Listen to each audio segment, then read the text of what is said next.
everybody. Welcome back to Ask an Amazon Agency. I'm with one of the largest, strongest, biggest, baddest Amazon agencies that I know, Piranha, Jed Rawson. How are you doing? Great. Nice to see you again, Chris. Good to see you. And you're one of the best people that we could be asking these types of questions to, namely, with all the challenges going on that brands face, financial pressures. You never really know what Amazon's going to do. You never know what's going to happen with government or tariffs, fees, other challenges, buyers asking for refunds, all the madness swirling around. And it looks like it'll be with us at least for the rest of this year. What are the top one or two things that you're telling, other than like, don't panic? What are the top tips you're giving your clients or potential clients when they come to you saying, help us restore order to this chaos? What do you start with? I mean, I think that everything, sometimes it's more chaotic than others, right? But I think Mhm. that in good environments and bad environments, up markets, down markets, supply chain shocks, high tariffs, low tariffs, I think that execution still wins the day. So to me, it's like keep your head down, stay the course, and deal with like the challenge that's right in front of you. So, the thing that we're messaging to clients is like there's a really interesting off Amazon to Amazon playbook with social commerce. Like TikTok is really hot right now. Right. So for us, it's like, hey, like you wanna keep your hands on the controls, right? You got to have a close handle on your financials. Amazon's doing some things to put reimbursements under some pressure, but honestly, it's not to say like Akuna Matata, but it's like par for the course. Like Amazon is making a lot of changes. Amazon's always making a lot of changes, and some of those are good and some of those are bad, and they reverse them. But long term, the right thing to do is always like I found that if you just put your head down and execute, you can get a W, even if like the macro environment is a little tough.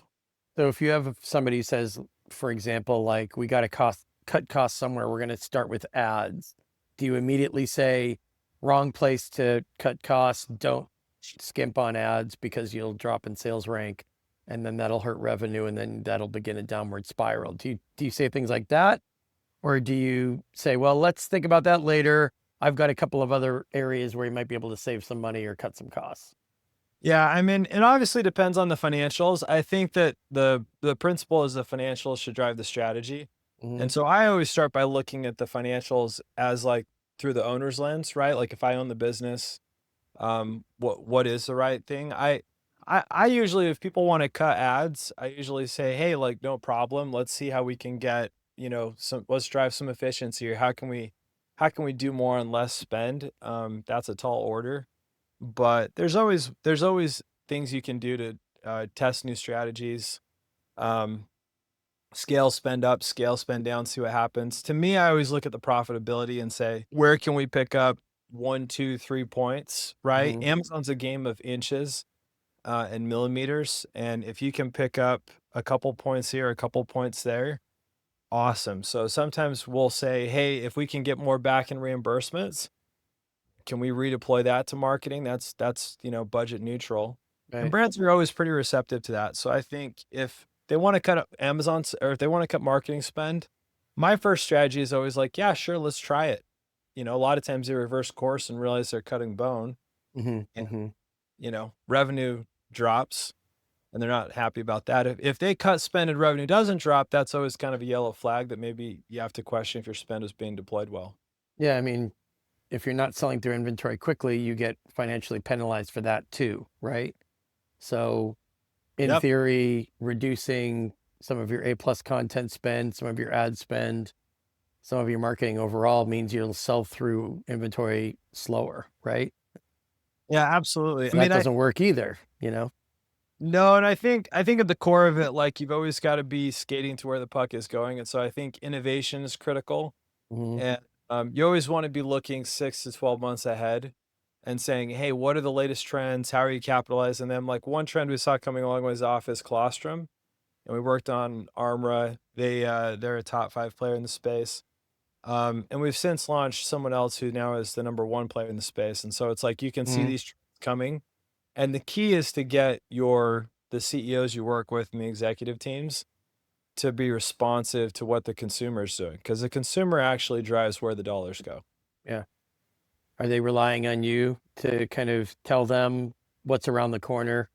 What's Amazon going to do in 3 months? Is this Prime Day going to be better than last Prime Day? I mean, you're always trying to make it better, but Yeah. um, are They people use looking too far ahead, or are they not looking far enough ahead? Maybe that's the question. you get both. You get some people that are looking too far ahead, and you get some people that aren't looking far enough ahead. I think like it used to be a one-man show. We've got 76 people on the team. We'll be Mhm. at 8 by the end of the month and probably at 100 by the end of the summer. Like we've never grown Wow. faster. And so it's more of a team effort now. We've got the best team on the planet. I'm obviously a little biased, but we've never had a stronger team. And then I've also never felt like there's just so many cool things happening in the space. There's people doing some really cool stuff with AMC. I demoed a tool today, and it's basically an AI tool that will kick out like a PPC report Mhm. with like the logic, right? Oh, spends up, spends down. Here's the keywords that worked. Here's the ones that didn't. It was actually fairly decent, right? We'll see if it actually works, but I thought it was an interesting concept. So Mhm. uh, I think there's still plenty of room left for brands to execute on Amazon, but I do know that a lot of the little guys are getting crushed. I think it's a consolidation, right? Bigger brands are doing bigger business, and smaller brands are having a tougher time competing because of the fees, because of the distractions, and they're not able to pivot that quickly. I mean, no one can anyway, but um, across all categories, I think the smaller ones are having a tougher time, you know? So but that's on the downside. On the upside, there are probably people that aren't even jumping into the fray to compete with them because of some of these challenges. They're going to wait a year or maybe never do it. So some other smaller sellers that you would have competed with aren't even going to exist. That's one thing I see happening, right? Yeah, and I think like there's still room to like launch a new brand in 2025. But I think Hmm. it's requiring more capital than it used to. Oh, for So sure. so where you might be able to get a brand off the ground for 30 or 50K, now you're looking more in the like 50 to 70K range Hmm. of just between the Amazon fees, the marketing spend, and then to have some money left in the bank, product costs. It just takes a little more capital than it used to. Yeah. And a lot of the smaller brands, we see it in our world because listings get taken down or they get policy warnings. They don't know how to counter. They want appeals help, and they're a smaller brand and they're like, we're new, we just started, we don't have the resources to hire you to help us fix something.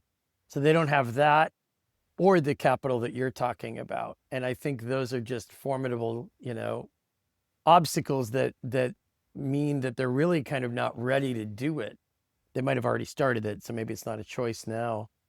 But The I just, cheapest way the yeah, cheapest way is always the compliant way. Like yeah. you and I have always been big fans of like an ounce of prevention is worth a pound of cure.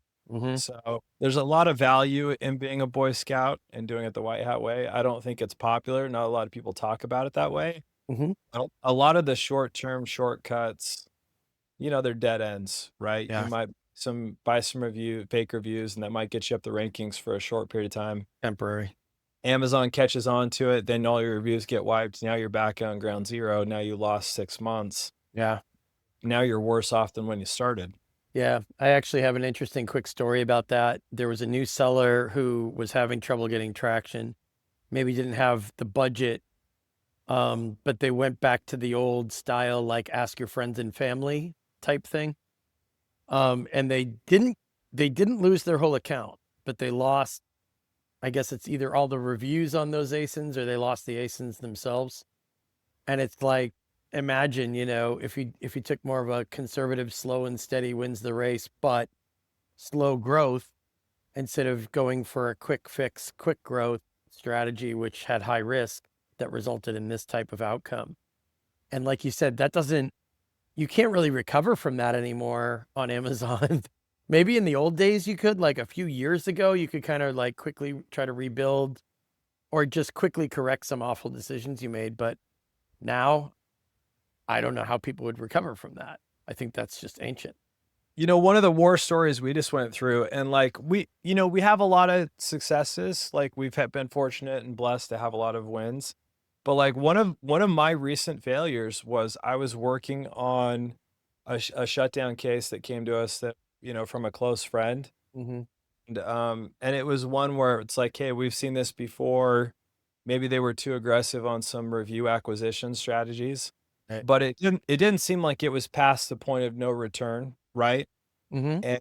And so we started working on it, spent 45 days on it. Um, and Amazon took $40 million offline. We could not get it back. Right. And like you and I both know A how to lot. navigate some of those systems. Watching them literally take a company that was in the middle of a $65 million raise Mm-hmm. with $40 million on Amazon and Mm-hmm. watch Amazon go, you're done. Like, Yeah. just wild, right? Like, I'll Mm-hmm. never get those 45 days back, so that sucked. Right. Uh, and some of it was contingent, right? So obviously we didn't get it back live. So hey, like, Right. hey, we lost out too. Mm-hmm. Mm-hmm. Amazon is really taking like a zero tolerance policy stance. And it used to be kind of like a three strikes and you're out. On some of this minor stuff, it's like this seems to be fairly minor. Mm-hmm. The enforcement's inconsistent. It kind of seems like it's like, one strike and you're done if you're not careful. It can be a crapshoot, and it depends. Not everyone is one strike or two strikes or three strikes. You could be one, two, or three. You could fall anywhere in there. I've heard from some brands who have been hit a couple of times, for example, the reviews abuse. They'll contact me out of the blue and say, hey, we got a policy warning. And I don't assume it's their first one. At some point in the conversation, I say, have you been suspended for this before or warned for it before? And they'll just out of nowhere say, oh, we've been suspended for this twice before. And they were not auto suspended on the third time. They still got a warning, right? Which means some people, I mean, that's not usual. That's not typical, which means some people out there are getting a one and done. And Amazon might say, oh, it's a difference of severity. I don't think so. It's randomness of enforcement, I you think know? I think it's just like they have systems and processes, but there's still a human element, and I think there's some variability, right? Like at some point, some Tons. the judgment call internal, Yeah. and some cases might seem fairly egregious, and they let those slide. I just was shocked that like it's probably going to go the legal route, and it's like 40 million bucks, and it's Yep. like the stance I always take is like just be honest with Amazon, right? Mm-hmm. Because their investigative teams are pretty good. So it's like, hey, you need to own some of your mistakes here, but in a way where you can't just say we're not going to do it again. You've got to put some teeth into it, right? Right. Right. You've got to terminate the employees responsible for it. You've got to demonstrate, that you're going to make some changes. Yeah. I could not believe it. Like watching $40 million, it's like Mr. Beast games Yeah. episode where like, he lights $5 million on fire and it goes up in Right. smoke and everyone's Right. like, oh my goodness. Like Yes. watching Amazon take a $40 million business and just be like, and you're gone. Like it's wild. You've been traumatized. So we'll move off of that topic onto what other kind of proactive tips are you giving people or suggestions? Again, whether they're potential clients or current clients, in terms of getting your house in order, creating efficient operations, or just upping their game to compete in today's environment. Are there any other I pearls you th- can throw? I think you've got to reevaluate your tool set that you're using. Now's a great time to look at some of the new tools coming out. Like Mm-hmm. I said, I was demoing one this morning that was really cool. But Mm-hmm. I think the biggest the biggest trend that we see right now that's working for most of our clients is we started a TikTok agency on this to drive traffic to Amazon, Mm-hmm. and we're calling it Uptick. It's the seventh largest TikTok agency. But that TikTok to Amazon playbook, using micro influencers, micro affiliates to drive to Amazon, Mm-hmm. you get a lower cost per click. It's cheap traffic. You get great conversions on Amazon, Amazon rewards outside traffic. That playbook is incredibly effective right now. It's not guaranteed. There are no guarantees in life. Mm-hmm. On top of that, I think you've got to be a lot more nuanced with your campaigns than you used to be. Yeah. right? So advanced. Targeted to specific. Yeah. You used to be able to bid on a lot of terms. Mhm. You have to be so tactical now about picking a few terms that you're going to own and staking out a claim there. Like I was making some campaign changes this morning, and the negative keyword matching is becoming a lot more important. So if you're not Right. using it, if you're not going the extra mile to roll up your sleeves and put in some negative keyword matching, then you're just going to be less efficient with your spend. And that might seem pretty basic and pretty simple. Hmm. A lot of people don't do it, right? Yeah, for And sure. then the non-spend levers are pretty cool. I don't know if you've used the AI image generation tools. Um, some of the ChatGPT use cases. My favorite one is a sentiment analysis. Okay. You you can grab the link for the reviews on a product listing. You can run it through ChatGPT and say, here's a link to the reviews for this item. Analyze all the reviews and give me the top 5 positive patterns, top 5 negative patterns, last 30 days, last 60 days for a given time period, and it kicks it back, and it's super cool. There's now a tool that does this called Vox.ai, Vox.ai. It's pretty Okay. cool. But you can run it through Grok or Mm. ChatGPT, and the sentiment analysis is actually really valuable because we're starting to detect declines in product quality or competitor review attacks or actual product issues Hmm. before you get flagged for them. So Good. we had a pet treat company that they went from a 4.3 star to a 2.1 star in 30 days, but they had so many thousands of reviews. Hmm. Their actual rating hadn't dropped yet. Okay. And it turns out they had shipped a bad batch of inventory in. Right. No problem. We pulled it back. We saved our review rating. They didn't even get an account health flag for it. Oh, nice. Good job. Good work. That's a good use case or a good story to I share mean, for ways of avoiding. Yeah. I think again, ounce prevention, pound a cure. One of the real use cases for AI that's really simple is just mining your reviews and looking for Yeah. patterns proactively. Good stuff, man. Are you going to be at the Prosper Show? We're actually presenting on stage with Amazon, so Great. there's a fireside chat on Tuesday at 4 p.m. that probably nobody will attend. Uh, but it'll be probably you, me, and 10 of our closest friends. But we're going to be on Yeah. stage with one of our brands, Nello. Okay. They went from a couple 100,000 a month to, upper millions per month, but in Hmm. less than 12 months on Amazon. They're Awesome. running that TikTok to Amazon playbook as well as any brand out there. And they're just fantastic entrepreneurs. So we'll be on stage with them and Amazon talking for an hour at 4 o'clock. Yep.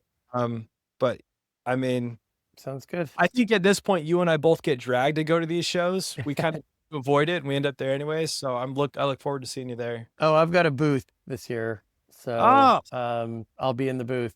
You can find me hey, there. oh, Yep. you're crushing it. Oh, you're doing the dog and pony show. That's Congratulations. right. That's right. So What for what? brands who want to work with you, what's the best way to reach you? The best way is hit our website, piranha.com, Okay. or reach out to us on social media or LinkedIn.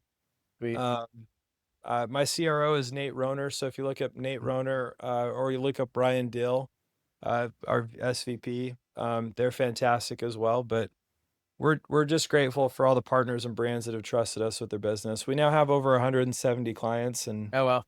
we'll be over 200 soon. And we just want to do a great job for everyone we work with. Sounds like it's going pretty well. Well, Fun. uh, You're only as good as your last 30 days, Chris. You know that's that. that's true. Thanks so much for joining me. You're a great friend, and thanks for having me on. I really appreciate it. Let's do We'll it have you again. back. We'll do it again. Thank Sounds you. great. Here, brother. See ya.